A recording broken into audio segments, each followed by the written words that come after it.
Senator Gillibrand. Thank you, Mr. Chairman. Thank you, Ranking Member Paul and members of this subcommittee. I also want to give a special thanks to Senator Landrieu, who I dubbed the third senator from New York during Hurricane Sandy because she was such a vociferous advocate for our families. She made sure that we could fix as many things in advance to make sure recovery flowed, to make sure all of the log jams she experienced with Hurricane Katrina didn't happen in New York and New Jersey and other states. She's someone who really understands these programs, what works, what doesn't work, and I just want to thank her for her continued focus on recovery and preventing and creating resiliency. And her leadership on this really is extraordinary, and I just want to thank her. I also want to thank Senator Menendez and Senator Schumer because, and Senator Lautenberg, who obviously is not with us. You've never seen tougher, stronger champions than my colleagues who put themselves in the shoes of every family and advocates for what they need most. And I just want to thank them for their leadership. I know that Senator Booker will also not only stand in Senator Lautenberg's shoes, but be able to be that same strong advocate at a time of grave need. He's shown it as mayor. I know you will show it as senator, and I want to welcome you to this fight. Obviously, the road to recovery is long and hard, but New Yorkers are strong. We rebuild better, we rebuild stronger, but the damage was severe. We lost 61 lives. We lost hundreds of thousands of small businesses. We lost 300,000 homes. And I remember Senator Landrieu, who suffered far more in loss of life, really couldn't quite conceive of the loss that we suffered in businesses and homes because our population was so dense. And so our road to recovery is difficult and different, and the solutions are difficult and different, and I think the work that you're doing is essential for us to meet our goals. Now, Congress has worked hard on a couple of problems and done a few things that were necessary. We did extend the critical deadline to give Sandy survivors the time they needed to document the losses, which is difficult for a lot of families. We did ease regulations that would have prevented substantially damaged homes from accessing recovery funds. We also received assurances from the Army Corps of Engineers that they will fund the critical shore protection projects at full federal expense. And this is something Senator Schumer was very aggressive on very early on because there were a lot of projects that the Army Corps had already designated as necessary that we wanted to make sure got funded, and he made sure that was the case. But we have to do so much more, and that's exactly what the senators who have already talked about have touched upon. We have to continue to ensure that the red tape does not get in the way of reimbursements. We need to make sure these communities that have been affected can get the financing and the money that they need. We have to make sure that homeowners, individual homeowners, receive the kind of resources they actually need to rebuild. The Senate must pass legislation that we have co-sponsored to delay the added burden of the disastrous flood insurance premium increases. These increases are set to take effect, and no one can afford them. They are unaffordable for nearly every New Yorker that I've spoken to, absolutely out of reach. So you cannot have a flood insurance program that is too expensive for everyday Americans that need flood insurance. It just doesn't work, so we must do that. When FEMA has completed this study, we can then look at it, and Congress can make a plan for how to make the rates affordable. Even as the homeowners are rebuilding, they're seeing these rates increase.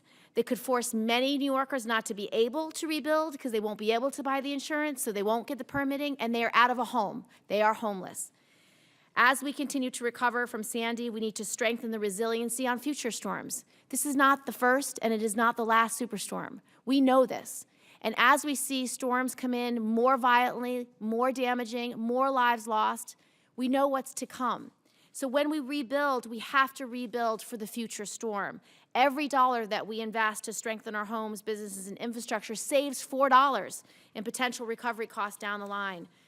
Early this year, Senator Wicker and I introduced a bill to do this. It's called the STRONG Act. We introduced it in the EPW committee. It's a bipartisan bill. It's the kind of bill that builds on the progress that Mary Landrieu and others have been making on these storm recovery efforts. It also is something that engages the local government by requiring the federal government to develop national resiliency strategies and to assess where there's gap and use best practices that are being developed around the country.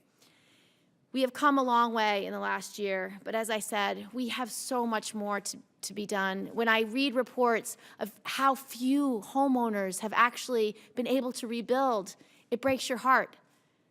New Yorkers want to rebuild. They want to rebuild stronger, but they do need federal help. Thank you so much for your dedication. Thank you, Mr. Chairman. Thank you very much, Senator Booker. I appreciate all the work you've done, and every single one of you has done extraordinary work in terms of getting money flowing, getting large projects done, getting things up and running, and I appreciate it. But what I hear from my constituents is not good. I hear so many stories of constituents who can't rebuild, who haven't gotten money. There's so much red tape that they cannot possibly find their way through. And so I want to ask each of you some issues of red tape that concern me, that hopefully you can give me the road forward so I can let my constituents know that relief is possible. Secretary Donovan, this one seems very difficult. A number of my constituents were dismayed to learn that because they accepted Small Business Administration loans, that they are now ineligible for CDBG funding. Now, I understand the need to make sure there's no duplication in getting federal benefits, and we want to protect against fraud. And that is absolutely critical to the integrity of this program, but is there any distinction that can be made between grants and loans under the duplication of benefits regulations? And under the current federal regulations, what are the options for Sandy-affected homeowners who accepted SBA loans, but who believe they are at a financial disadvantage relative to homeowners who chose not to accept an SBA loan? So, Senator, this is something that your office raised with us and that others did, and we actually made clear that even if a homeowner or a business had been approved for a loan, they were still eligible for SBA assistance. So, in fact, it is not accurate that they are ineligible. But they've been told they're ineligible. So is that something we can fix in terms of now, those communicating with let me be clear, though. Yeah. Like everything else in CDBG, it is up to local communities to determine exactly how they use these funds. And one thing that we have encouraged communities to do, and I want to be clear about what situation the homeowners you're talking to, if a homeowner, if a small business can afford to repay a loan, we do not think, and we've made clear, that communities should make grants available because these are precious, limited dollars.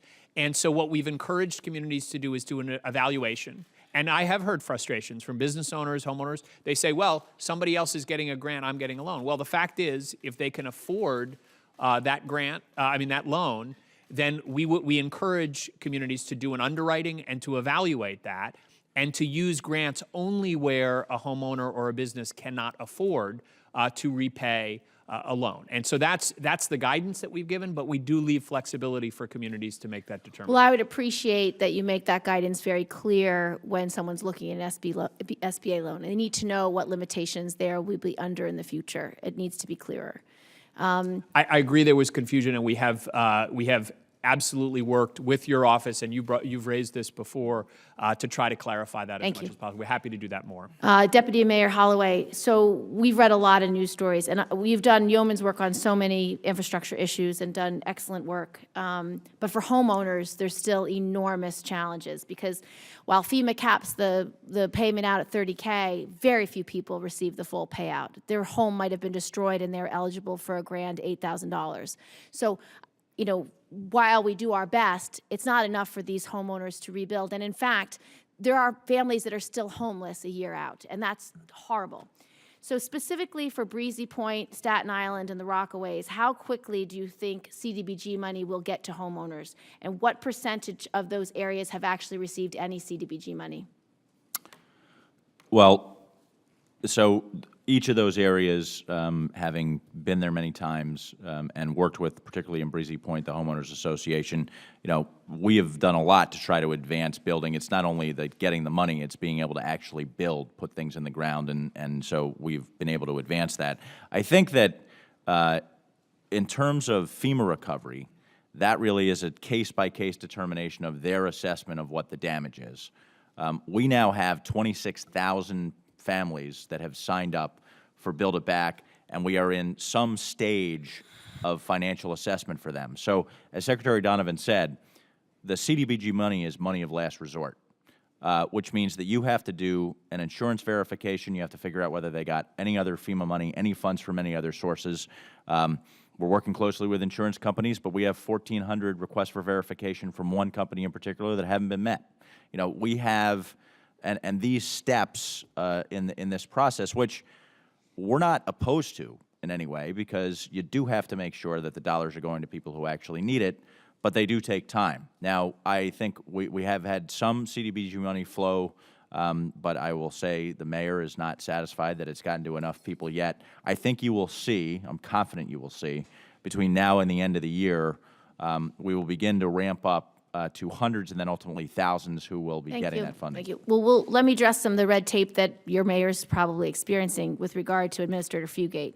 So FEMA worked with these localities to submit project worksheets, which makes them eligible for reimbursement. And over the last year, many of these project worksheets have still not been paid, and these delays have caused setbacks to local projects and bottom lines, many of them borrowing while they await payment. Do you know how long or how many project worksheets FEMA is still processing and what the anticipated time frame for returning those around is? Senator, it depends upon the project. A project worksheet is a tool to determine what's damaged and what's going to be needed to make repairs. We have prioritized working with the state. Some of the first projects were going to be all the debris and all of the emergency costs that were expended. Those were dollars that went out the door immediately. And so as we've been going through that, we have to have documentation to demonstrate the costs so that we can satisfy the requirements that they did the work, it was expended, and we reimburse that. We have put out, and most of the emphasis has been on the initial cost. There are some that we're still either needing more documentation, and if you got specifics, we'll work on them. Now, the rebuilding piece of those project worksheets is going to take more time, because once we get into permanent work, we have several different tools we're trying to use to speed this process up, but we still have to go and work through processes to ensure that, is this over 50%? Are we going to be able to mitigate this?